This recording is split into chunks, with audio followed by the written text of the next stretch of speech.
Vous aurez compris que nos derniers développements théoriques nous permettent d'accéder à une certaine pratique à laquelle nous n'étions pas prêts de nous mesurer jusque-là parce que nous n'avions pas complètement parachevé notre modèle.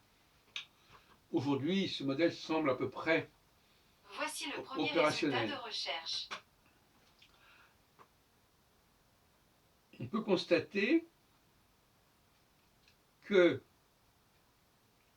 n'y a pas de travail sérieux qui n'a pas été précédé d'une phase antérieure.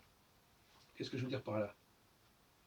Je veux dire par là que la création est toujours une protestation, une réaction. Le sculpteur, il réagit contre la totalité massive du bloc, de la matière.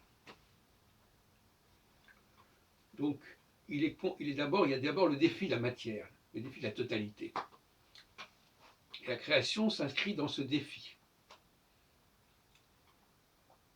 Et en ce qui me concerne, j'observe qu'il y a une dialectique constante entre d'un côté une sorte d'hubris quantitative, de rassemblement de personnes, de rassemblement de documents, puisque je travaille sur plusieurs plans, et d'autre part, la réaction qui va conduire à une réduction du champ de conscience, une réduction de la matière, au sens alchimique du terme, et cette création qui est née de cette espèce de masse d'informations, de masse de personnes, c'est ce stade numéro 2 qui est le plus significatif.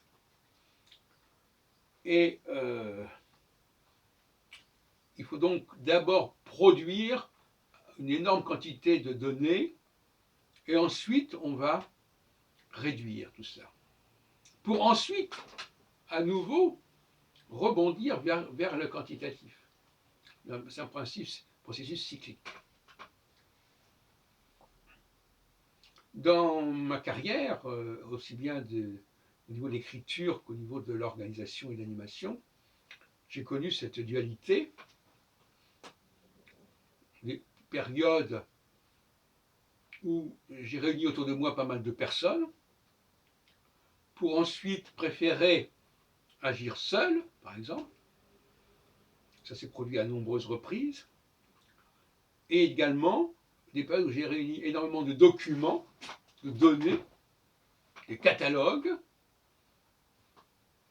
immenses qui ont abouti à la production de certains nombres de travaux beaucoup plus concis, mais qui étaient préparés par la phase précédente. On retombe dans ce débat sur la poule et l'œuf. On croit qu'on passe du simple au complexe. Et à mon avis, ce qui est simple, c'est déjà une simplification du complexe, même si c'est simple, va redéboucher sur le complexe.